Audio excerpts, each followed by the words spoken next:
Ladies and gentlemen, it is the year 2019 and All Elite Wrestling is real. Congratulations to Cody, Brandy, Pharaoh, Adam Page, Kenny Omega, and the Young Bucks for going out on their own. Something that we all know, well, those of us with entrepreneurial passion know how hard that can be.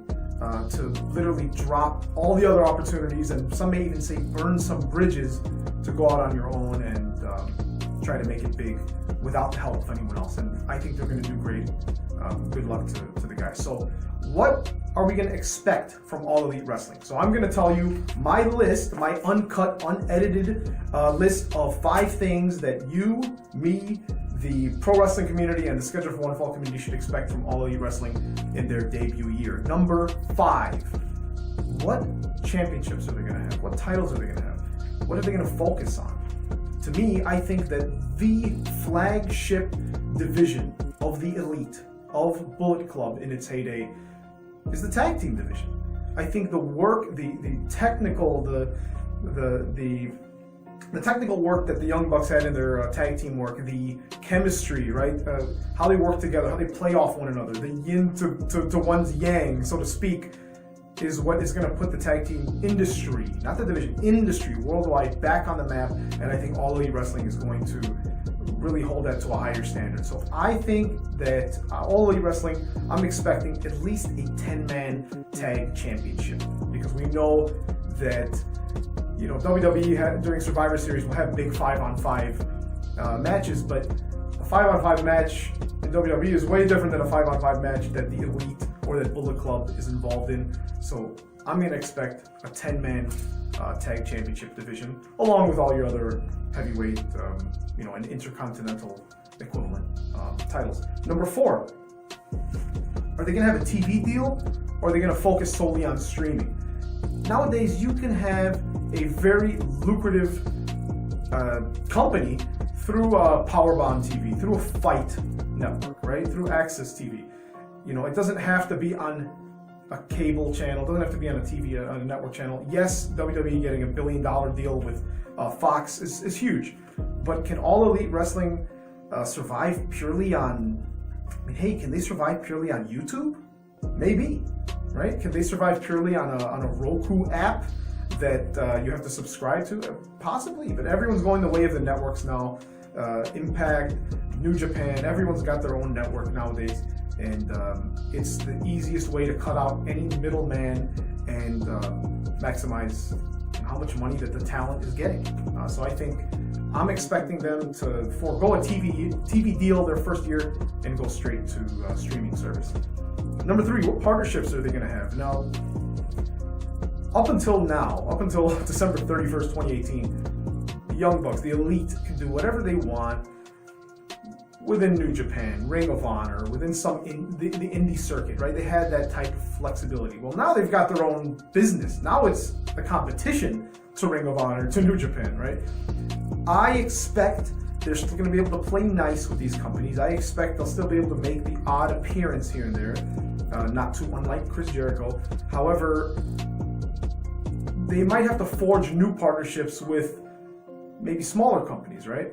They may have to forge now, whether or not this is considered smaller or not, they may have to now partner maybe more with Progress Wrestling, right? Maybe since they really debuted in Chicago, to me as a Chicagoan, I'm going to say that All Elite Wrestling debuted in Chicago with All In, and I think they should partner with AEW or even Freelance and Freelance Underground, right? And I'm talking going to their shows and having talent come up to All Elite Wrestling. So I am really expecting partnerships with up-and-coming or top of the indies promotions like AEW, like Freelance, and even the 5-star indie groups like Progress in the UK. Number 2, who's going to be the star? Right? Who's going to be the star player? The easy answer would be Kenny Omega or the Young Bucks, but if you think about how All In ran, the whole crew, the whole Elite crew was really behind the scenes, right? Cody, in my opinion, I think may want to now start playing a behind the scenes role, playing a trainer role, right? The Young Bucks are going to, I think, be in gorilla position most of the time. I think that the Elite themselves maybe in the background, and maybe even Adam Page will be their main star, be their heavyweight champion. So I really see AEW as a group that's going to bring indie talent to the forefront.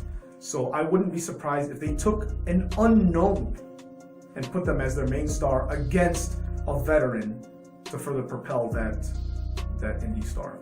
So I think their big star is not necessarily going to be Kenny Omega, Cody Rhodes, or the Bucks. Number one, right? This is the most obvious.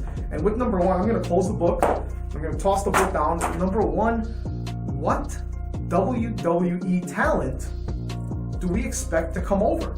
We've already seen teases of the Revival. We've seen the Elite bringing back FTR on Twitter.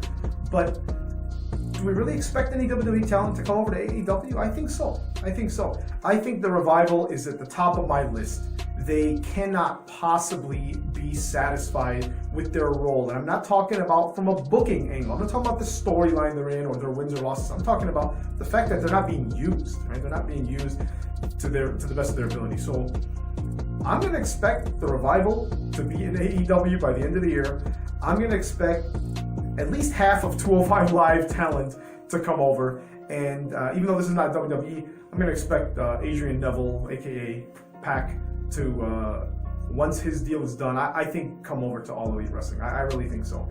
And I wouldn't be shocked if the likes of Austin Aries made an appearance there. But in terms of WWE talent, I think the Revival must be the first signees. I kind of thought about Ziggler and Ryder, but I think Ziggler, once he's done with WWE, is going to go straight to training and focusing on bringing up young talent. But Zack Ryder, if he's still got that drive in him, I think he needs to be done. Come on over and bring that star power to All Elite Wrestling. Of course, you can view our video from a few weeks ago. What venue should All Elite Wrestling's debut show be in? I think that's a huge question too. Can we expect more Chicago out of them? I mean, the Double or Nothing logo still has the Chicago colors in the logo.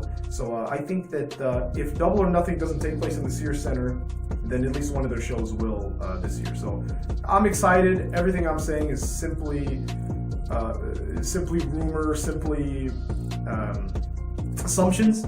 But there is a press conference, if I'm not mistaken, on January 8th that Cody teased on Twitter. So we will, maybe half of what I said, maybe all of what I said will be disproved or proven right. But let's take a look. Leave your comments below on what you think we should expect from All Elite Wrestling. Until then, this has been Black Market Ivan. Stay high tech and low life.